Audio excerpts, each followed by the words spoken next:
네, 저는 미디어 아티스트 스콜라라고 하는 이진준입니다. 예술가 학자라고 부르는데 현재 카이스트에서 문화기술대학원 소속의 교수이면서 아트앤테크놀로지 센터장을 맡고 있습니다.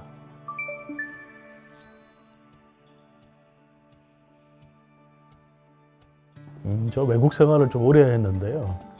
외국에 나가 있으면서 우리 것이 소중하다는 걸 많이 느끼게 되었고, 결국 세계인을 감동시키기 위해서는 내가 나고 자랐던 땅에 대한 이야기를 하는 것이 맞다라는 생각을 했습니다. 그리고 새로운 것은 늘 할 수 있지만 오래되고 역사가 있는 것은 참 새로 할 수 있는 일이 아니기 때문에 굉장히 소중하다는 생각을 많이 가지게 되었고, 한국에 돌아와서 한국의 문화와 예술에 대한 이야기들을 담고자 노력하고 있습니다.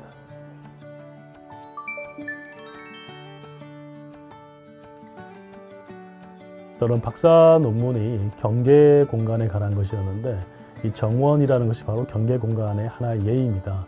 바로 자연과 인공의 중간에 있는 어떤 공간인 것이죠. 특히 한국의 정원에 대해서 연구하면서 서구와 동아시아의 공간에 대한 해석이 좀 다르다는 것을 알게 되었고, 무엇보다도 한국이 갖고 있는 이 정원에 대한 해석은 한국이 갖고 있는 유토피아에 대한 상상을 내가 체험하고 볼 수 있는 공간이라 생각했습니다. 특히 그 공간이라는 것이 단순히 보는 것이 아니라 체험하는 곳이기 때문에 들리고 혹은 보고 경험하는 그 공간에 대한 해석을 미디어 아트를 하고 싶었고요. 이 들리는 공간은 런던에서 이제 여름에 3개월 정도 전시를 했었는데, 런던이라는 도시에서 한국 전통 예술이 갖고 있는, 전통 공간이 갖고 있는 공간 경험을 이 소리라는 작업에 집중해서 만드는 그런 전시였습니다. 1월 오봉도는 사실 조선 왕조의 왕 뒤에 놓여 있는 그 병풍과 같은 그림에 있는 것을 이제 착안을 했던 것인데, 그것 또한 조선 왕조의 어떤 우주관을 반영하는 대표적인 그림이라 할 수 있습니다. 그 1월 오봉도에 상징하는 그 그림 속에서 가장 중요한 것은 왕의 의자 뒤에 놓여져야만 한다는 것이고, 왕이 없으면 그 그림은 완성되지 않습니다. 다시 말하면 관객의 참여에 의해서 완성되는 그런 작품을 구상하고 싶었고요. 그래서 창경궁에다가 1월 오봉도를 재해석한 어떤 작품을 설치하였고, 마침내 관객들이 그 공간을 마주하게 될 때 우주가 완성된다라는 컨셉을 좀 주고 싶었습니다. 그 1월 오봉도를 제작할 때는 AI 작업을 했던 것인데, 지금처럼 챗GPT나 생성 AI가 흔하게 쓸 수 있을 때가 아니었고요. 딥러닝 기술을 이용해서 AI한테 자연의 데이터를 주고 지금 시대의 자연에 대해서 재해석해봐라는 어떤 그 메시지를 줬고, AI가 해석한 우주, 자연에 관한 이미지를 저에게 이제 만들어줬는데, 그것이 조선시대의 우주관하고 어떻게 비교되는지, 그리고 관객의 참여에 의해서 궁에 펼쳐져 있는 1월 오봉도가 어떻게 새로운 우주관을 만들어내는지, 그런 메시지를 전달하고 싶었던 그런 미디어 아트와 전통 예술을 결합한 작업이었습니다.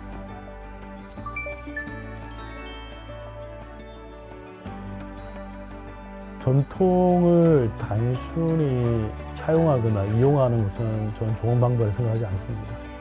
특히 외국인들 입장에서 봤을 때 한국의 전통 예술을 이용해서 만든 작업들은 분명히 신선하고 흥미롭게 다가오긴 하지만, 그 신선하고 흥미로운 것이 인류 보편의 감정을 건드리지 않으면 그냥 새롭고 희한한 것에 불과하거든요. 잘못하면 전통 예술이 아니라 포크라고 하는 민속이 되어버릴 수 있습니다. 그래서 현대 예술에서 혹은 기술을 결합한 미술에서 전통 예술을 사용하는 것은 그 이미지나 그 내용을 그냥 단순히 차용하는 것이 아니라 우리가 갖고 있던, 우리 조상이 얘기하고 싶었던 전통이 전달하고 싶었던 그 메시지 자체에 집중하는 게 맞고요. 그 메시지는 대부분 가장 인류 보편적인 메시지를 전달하고 있습니다. 거기서부터 시작하는 게 맞다는 생각이 들고, 그런 점에서 개념적으로 발전시켜 나가면서 내가 어떤 기술을 써야겠다, 혹은 어떤 이미지를 써야겠다라는 게 오히려 반대로 이제 고민이 되어지겠죠. 천문이란 영화에서 우주관을 반영하고 있잖아요. 어떻게 우리가 이 지구를 중심으로 돌아가는 별자리를 통해서 세상을 이해하고 싶었는지, 그리고 중국 중심의 세계관에서 조선의 세계관으로 바꾸기 위해 노력들이 있을 것 같고, 그리고 그 천문에 보여졌던 의상들을 보면서 또 영감을 또 받긴 했거든요. 우리가 한국에서 나고 자란 사람에게는 다 모든 것이 주변에 영감의 원천이 남아있다고 생각합니다. 기획자는 사실은 두 가지를 좀 다 잘해야 되는 사람들이에요. 저희 학생들한테 가끔 얘기하는 거지만 우리는 철인 3종 경기 하는 것 같다. 그러니까 달리기도 하고 수영도 하고 자전거 타는 것처럼 전통 예술에 대한 이해도 있어야 될 것이고 또 기술에 대한 이해도 있어야 될 것이고 그리고 세계 보편적인 언어를 사용하기 위한 그런 감각도 필요하다라는 얘기를 계속 반복해서 하고 있습니다. 우선 이것을 디지털화, 미디어화할 필요가 있나라는 근본적인 고민을 합니다. 사실 우리는 전통 예술 그 자체에 갖고 있는 고유의 아름다움을 좋아하는 것이지 그게 디지털화되는 순간 사실 그 고유의 미감을 잃어버리는 거거든요. 더 좋은 예술 전통 혹은 뭐 전통이 갖고 있는 미감이 있는데 굳이 디지털화 만들어가지고 이렇게 거대한 스케일로 혹은 LED 어떤 빛을 이용해서 보여주는 게 좋은 것인가 라는 고민을 하고요. 그렇다면 이 방법은 사실 이 디지털화라는 미디어 아트로 만들었을 때 전통 예술이 보여줄 수 없는 다른 무언가를 보여주는 분명한 목표가 있어야겠죠. 그 목표를 먼저 찾고 그게 맞춰서 작업을 하는 편입니다.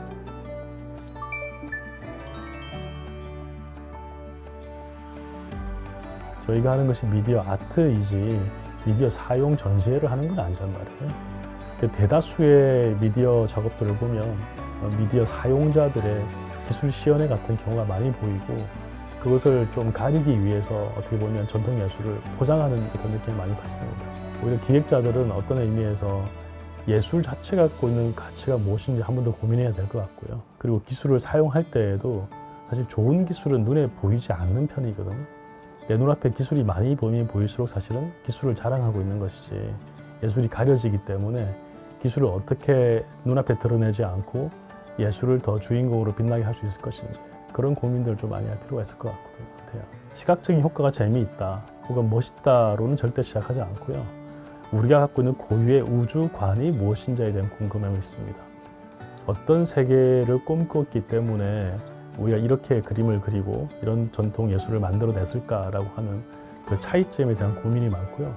그것은 서구나 동양이 똑같이 꿈꿨던 유토피아의 비전이 서로 달랐다는 이야기, 아시아의 이상향은 어떤 것이었을까 그런 고민들을 가지고 그에 필요한 혹은 설명에 도움이 될 만한 그런 자료들을 리서치하고 그리고 그에 대한 인문학적 철학이나 동서양의 어떤 철학들을 비교해 나가면서 작품들의 소재를 선택하는 편입니다.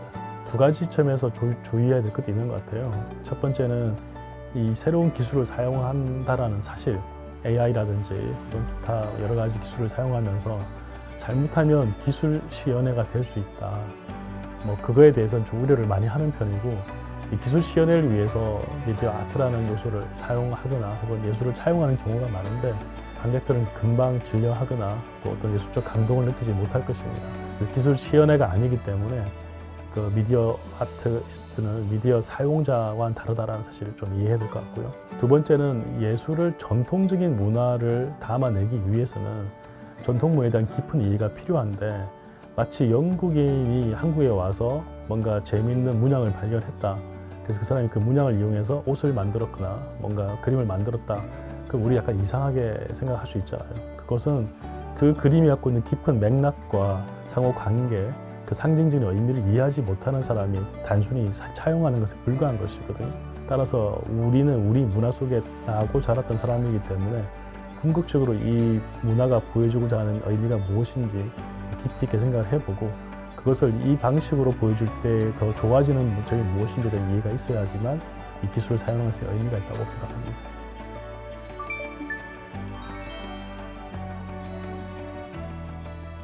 미디어 아트에서의 기술은 사실은 우리의 감각을 확장시켜주는 도구라고 봐야 될 거예요. 지금까지 눈으로 보는 것에 그쳤다면 제3의 감각, 보고, 듣고, 만질 수 있고 전체적인 공감을 체험하는 어떤 경험으로서의 그 가치가 증강되는 그런 활용도가 있거든요. 그래서 전통 문화 예술을 가지고 뭔가를 만들어낼 때는 바로 그 보는 것이 아니라 경험한다라는 것, 그 경험을 증강시키기 위해서 기술이 사용되고 있다는 것을 명심해야 될 것 같습니다. 과학기술은 끊임없이 빠른 속도로 인류를 편하게 하기 위해서 만들어갈 거라 생각합니다.